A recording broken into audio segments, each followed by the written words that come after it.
The alien woman stood frozen when she saw me, and I later learned the reason. The woods had always been my sanctuary.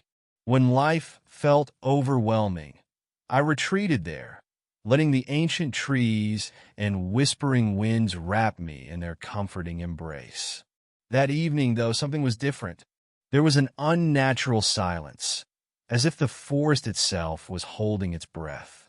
I had ventured deeper than usual, chasing the last rays of sunlight filtering through the canopy.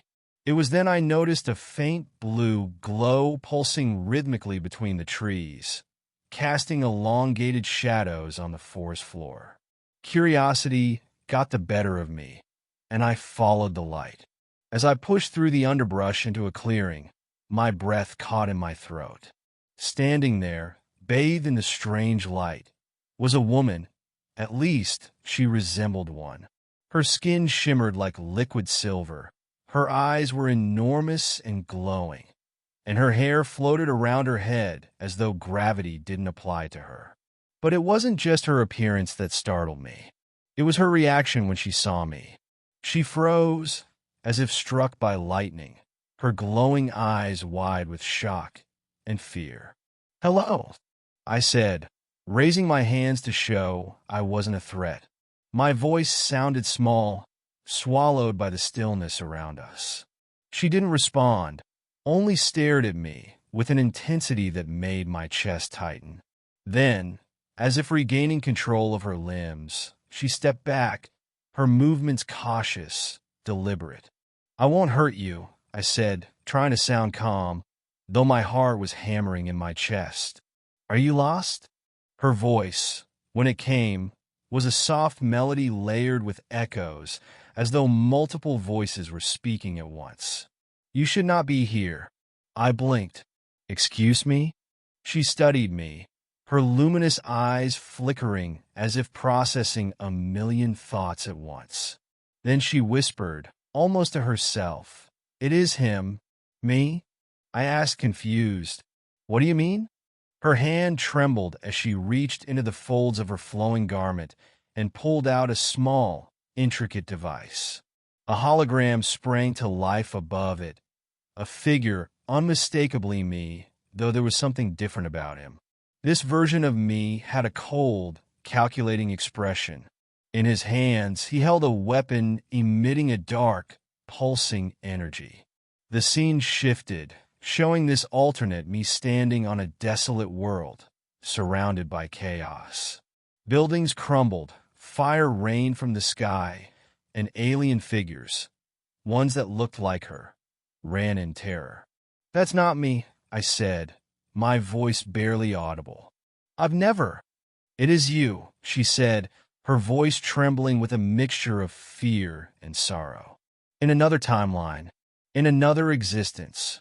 You caused the fall." "The fall?" I repeated, struggling to comprehend. "I don't even know what that is." She took a step closer, the fear in her eyes giving way to something more profound, regret. "You unleashed a weapon that tore through the fabric of our world. Millions perished. Our cities, our people, our hope, all gone. You're the one responsible." I staggered back, shaking my head. "I don't know what you're talking about. I've never been to another planet. I'm just me." She tilted her head, her gaze piercing. "Perhaps this version of you is different, but the potential for darkness resides within you, as it does within all beings. The path you walk will decide your fate, and ours." Her words hit me like a punch to the gut. Was she warning me about some distant future, a choice I hadn't yet made? Or was I doomed to repeat the mistakes of this other version of myself? "Why are you here?" I asked finally. "If you believe I'm that person, why confront me now?" She hesitated, her hands clenching at her sides. "I came to see if it was true, to see if the shadow of him remains in you." "And what do you see?" I pressed. She didn't answer. Instead, she looked at me with an expression so sorrowful. It felt like she was mourning something that hadn't yet happened. "You must choose wisely," she said. "Every decision ripples across existence. Even the smallest choice can lead to salvation or destruction. Before I could ask her more, the craft behind her emitted a low hum, the blue light intensifying. She turned to it, her body language urgent. I must leave. My presence here is forbidden. Wait, I called out. Don't go. I need to understand. How can I stop this? How can I avoid becoming that? She paused at the entrance of the craft, her silhouette framed by the glowing light. Look within yourself. The answers are there. The future is not written. It is shaped by your will. With that, she stepped inside.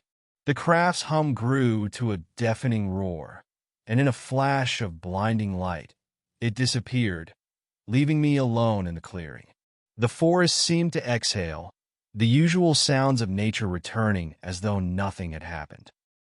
I spent weeks replaying the encounter in my mind.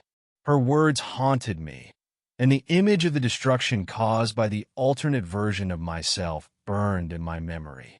At first, I dismissed it as a strange dream or hallucination, but the weight of her warning lingered.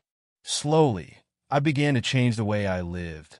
Every decision, no matter how small, became a deliberate act of kindness. I started volunteering, helping those in need, and finding ways to give back to the world. I sought to understand the darkness within myself, the anger, the fear, the impulses that could lead me down the wrong path, and worked tirelessly to overcome them. Years passed. I never saw her again, but I often wondered if she was watching, observing from some distant corner of the universe. Had I proven her wrong? Or was I still walking the fine line between salvation and destruction? One evening, as I sat on the porch of my cabin, a faint blue light flickered on the horizon. It was gone as quickly as it appeared, but it left me with a sense of quiet reassurance. Perhaps she had seen the choices I'd made. Perhaps she believed in me. Or perhaps it was a reminder that the battle against our darker selves never truly ends, and that every day is an opportunity to choose the light.